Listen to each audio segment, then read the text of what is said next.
আল্লাহ তাআলা বলেছেন, যাদের হাতে ক্ষমতা আসবে আল্লাহর জমিনের যে কোনো ভূখণ্ডের যে কোনো দেশের ক্ষমতা যখন তাদের হাতে আসবে, নামাজ চালু করে মানুষের চরিত্র সুন্দর করে দেবে।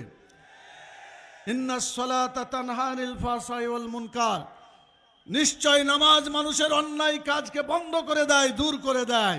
অতএব নামাজ কায়েম হলে, মানুষ যদি নামাজি হয়, সকল মানুষ তাদের চরিত্র সুন্দর হয়ে যাবে। কেউ চুরি করবে না, ডাকাতি করবে না, ছিনতাই করবে না, চাঁদাবাজি করবে না। বাংলাদেশের 18 কোটি মানুষ সকলে সুন্দর মানুষে পরিণত হবে ইনশাআল্লাহ। আর মানুষ যদি ভালো হয়ে যায়, তাহলে কি কোনো অন্যায় কাজ আর হবে? চুরি চামারি কি আর হবে? দেশটা ভালো হয়ে যাবে ইনশাআল্লাহ। দ্বিতীয় কথা আল্লাহ তাআলা বলে দিয়েছেন, ওয়াতুজ যাকাত, যাকাত চালু করে মানুষের খাওয়া পরার ব্যবস্থা করবে, খাওয়া পরা নিশ্চিত করবে। আমি আপনাদের জিজ্ঞেস করতে চাই, আল্লাহর এই বিধান, যাকাতের বিধান যদি বাংলাদেশে চালু থাকতো, বাংলাদেশের অর্থনীতি এরকম হতো না। বাংলাদেশের অর্থনীতি এমন সুন্দর হতো যেটা হয়তো মানুষ কল্পনাই করে নাই। আগামী দিনে যদি দাঁড়িপাল্লা বিজয়ী হতে পারে, আল্লাহ তাআলা যদি কবুল করেন, যাকাত ভিত্তিক অর্থনীতি প্রতিষ্ঠা করে সুদকে রহিত করে আমরা এদেশে একটা সুন্দর ইসলামী অর্থনীতি উপহার দিতে পারবো ইনশাআল্লাহ। আমরা ঘোষণায় আপনারা শুনেছেন, আমিরে জামাত বলেছেন মহিলাদের কর্মঘণ্টা 8 ঘন্টার পরিবর্তে 5 ঘন্টা করা হবে। তাদেরকে পরিবার পালনের জন্য সময় দেওয়া হবে।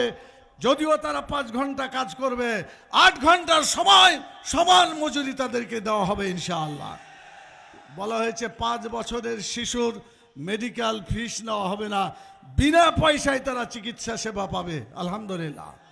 মহিলারা তারা তাদের এটুকু সুযোগ শুধু পাবে না, পুরুষরাও পাবে। যদি কোনো পুরুষ এবং মহিলা 60 বছরের বেশি হয়, তাহলে 60 বছরের পরে যতদিন বেঁচে থাকবে ততদিন পর্যন্ত বিনা মেডিকেল ফিসে, অর্থাৎ বিনা টাকায় চিকিৎসা সেবা পাবে। বলেন আলহামদুলিল্লাহ। কর্জে হাসানার প্রকল্প করে বেকার যুবকদেরকে কর্মক্ষম করা হবে।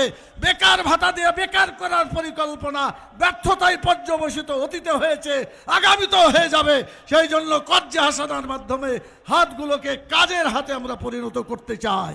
সংগ্রামী সাথী ও বন্ধুগণ, আর 3 এবং 4 হচ্ছে ভালো কাজ করে মানুষকে আরামে থাকতে দেওয়া, আর খারাপ কাজ বন্ধ করে মানুষকে অশান্তির হাত থেকে শান্তি দেওয়া। এটাই আল্লাহ তাআলা কোরআন মাজিদের আয়াতে উল্লেখ করেছেন। অতএব আমরা আসুন, আমরা সবাই মিলে আগামী 12 তারিখে সকাল থেকে একেবারে যতক্ষণ পর্যন্ত ভোট চলে ততক্ষণ পর্যন্ত দাঁড়িপাল্লায় ভোট দিয়ে ইসলামের ইনসাফের প্রতীক দাঁড়িপাল্লাকে বিজয়ী করে আগামী দিনে ইসলামী রাষ্ট্র কায়েম করার জন্য আপনারা সবাই তৈরি আছেন ইনশাআল্লাহ? আল্লাহ তাআলা আমাদের সবাইকে কবুল করুন, দুনিয়া এবং আখিরাতের কল্যাণের জন্য কাজ করার তৌফিক দান করুন। ওমা তৌফিক ইল্লা বিল্লাহ। আমিরে জামাত সহ নেতৃবৃন্দে এই জনসভায় আসার জন্য এই এলাকার জনগণের পক্ষ থেকে আন্তরিক অভিনন্দন, শুভেচ্ছা জানিয়ে আমার কথা এখানেই শেষ করছি। ওমা তৌফিক ইল্লা বিল্লাহ। আসসালামু আলাইকুম ওয়া রাহমাতুল্লাহি ওয়া বারাকাতুহু।